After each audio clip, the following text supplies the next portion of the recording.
Quelqu'un qui n'arrive même pas à bien négocier des marchés importants. Le deuxième pays le plus riche d'Afrique, le Gabon. L'or, le pétrole, le manganèse, le diamant, et j'en passe tellement c'est beaucoup. Vous aviez des négociateurs qui sont nuls. Comment on peut ressortir des contrats où on trouve un gisement de fer qu'on va bientôt exploiter? On va sur des bases de 9 à 10%. Là encore, on avait trouvé 56 millions de barils de pétrole. Et là, vous voulez nous faire comprendre que vous êtes encore ressorti de là avec l'État à 9%. Non, le Gabon est un pays maudit. Les Gabonais, ce sont des maudits.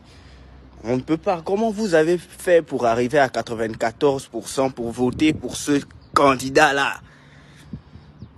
Regardez, est-ce que vous suivez même les informations? Vous suivez comment les choses se font depuis que votre candidat a arrêté la campagne? Ou bien vous vous attendez encore qu'il va passer pour faire les meetings et après là, il va vous raconter ce qu'il est en train de faire? Quelqu'un qui n'arrive même pas à bien négocier des marchés importants. Le deuxième pays le plus riche d'Afrique, le Gabon. L'or, le pétrole, le manganèse, le diamant, et j'en passe tellement c'est beaucoup. Vous aviez des négociateurs qui sont nuls. Comment on peut ressortir des contrats où on trouve un gisement de fer qu'on va bientôt exploiter? On va sur des bases de 9 à 10%. Là encore, on avait trouvé 56 millions de barils de pétrole. Et là, vous voulez nous faire comprendre que vous êtes encore ressorti de là avec l'État à 9%. Mais ça, c'est qui? C'est comment avec vous? Quoi, vous voulez seulement passer votre vie à emprunter l'argent? Et même encore emprunter, là, vous empruntez pour faire quoi? Pour détourner seulement l'argent, pour manger de l'argent entre vous, que vous mangez déjà depuis longtemps, que vous allez même mourir, vos enfants vont mourir, l'argent va toujours rester là. Ou bien la maison va brûler, après on va entendre que non, il y avait 100 milliards ou 1000 milliards qui ont encore brûlé dans la maison. Est-ce que c'est sérieux? Quoi, parce que vous avez déjà les maisons en France, comme vous êtes maintenant en train de bien dire ça partout. Parce que vous avez les maisons hors du Gabon. Au moins comme ça, quand le pays va partir en couille, vous allez juste prendre votre avion et partir. Comme dans le Gabon là, on n'envoie pas les gens en prison pour le vol d'argent, pour les détournements. Et pourtant, il y a des gens qui sont passés au palais de justice, qui ont cité des noms. Il y a Ikela qui était porte-parole de la présidence. Il a cité des noms. Arnaud Ngonché est sorti, je ne sais même pas combien de fois là-bas. Quelqu'un jusqu'à présent, il est là libre. Il y a beaucoup de Gabonais comme ça là qui ont tourné dans les choses de l'État et qui ont mangé l'argent du peuple gabonais. Et qui sont toujours en liberté. Aujourd'hui même, on aurait dû bloquer l'argent des bongos. Vu le mal qu'ils ont eu à faire aux Gabonais, vu les gens qu'ils ont eu à tuer pour avoir ce qu'ils ont aujourd'hui là. On devait juste les poursuivre en justice. L'État devait saisir les biens et en même temps remettre dans les caisses. Non. Mais comme on connaît comment vous fonctionnez, vous allez seulement prendre encore les avions, vous allez dire que non, tel voleur est dans tel pays, mais on ne pourra rien faire. S'il vous plaît, les 7 ans qu'on a donnés à celui-là, dès le début, c'est trop le pion de la France. Il n'est pas venu nous chasser les Français, il n'est pas venu nous redonner réellement notre richesse. Il est venu encore l'exploiter, profiter, prendre ça pour lui-même et manger ça avec sa famille. Parce que quand on va négocier des contrats sur du pétrole, c'est pour faire rentrer 9% à qui? Pour tout un pays.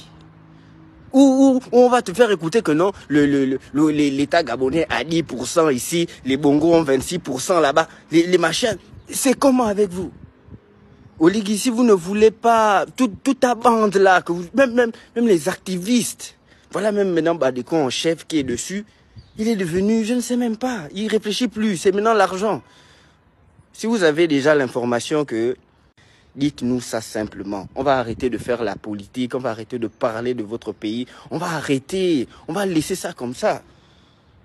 On va laisser ça comme ça. Là, en ce moment, je vais voir comment aller me foutre dans une histoire de réfugiés politiques et consorts.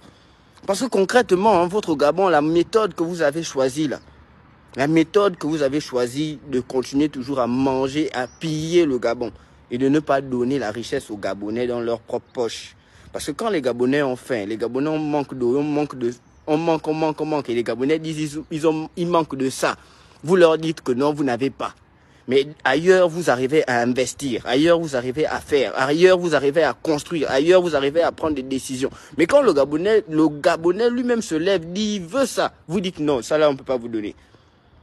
On vous demande de nationaliser des choses pour que les étrangers ne soient plus comme ils sont aujourd'hui là. Non, vous dites non, ça là, on ne peut pas faire ça maintenant. Vous êtes quel genre de président? Moi, tout de suite, j'aurais fait ça. Le Nigeria, comment dire, le Burkina, le Mali, et j'en passe encore d'autres pays qui ont décidé d'être libres. Ils font comment, dites-moi? Ils sont morts jusqu'à aujourd'hui. Oligui, tu es qui? Tu es comment? C'est comment avec vous? Si vous ne voulez pas, ça ne sert à rien. On ne voulait pas les militaires, on ne voulait rien du tout. On ne voulait pas seulement Kali Bongo. Et après, on voulait quelqu'un qui vient faire les bonnes choses pour le meilleur de notre pays. Vous êtes allé suivre des formations militaires. On vous a lavé le cerveau. Que le blanc a dit que lui, c'est lui et vous, vous êtes des esclaves. On a compris, mais nous, on ne l'est pas.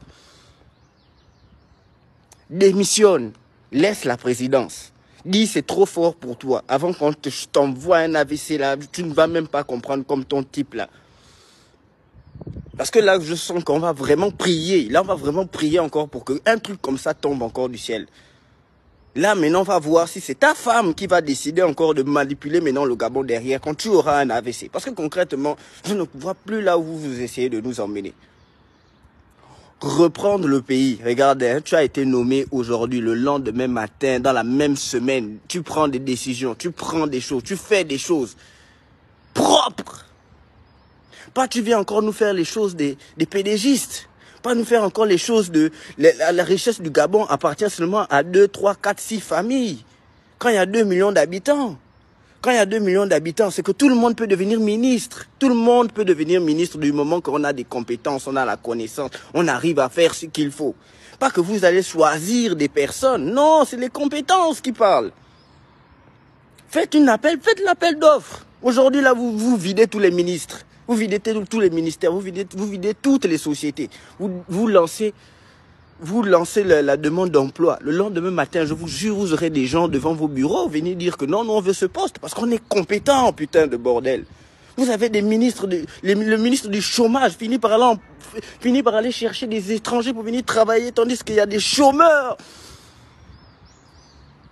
Non, moi je suis vraiment fatigué avec l'histoire du pétrole, avec l'histoire de l'or, le diamant, les machins. Oligui vend le pays là. Pas la manière que vous vendez là. Dites réellement que les 5000 là, c'est pour vous. Je vous jure qu'une fois que vous faites ça, on vous laisse tomber. On vous laisse. Vous voyez.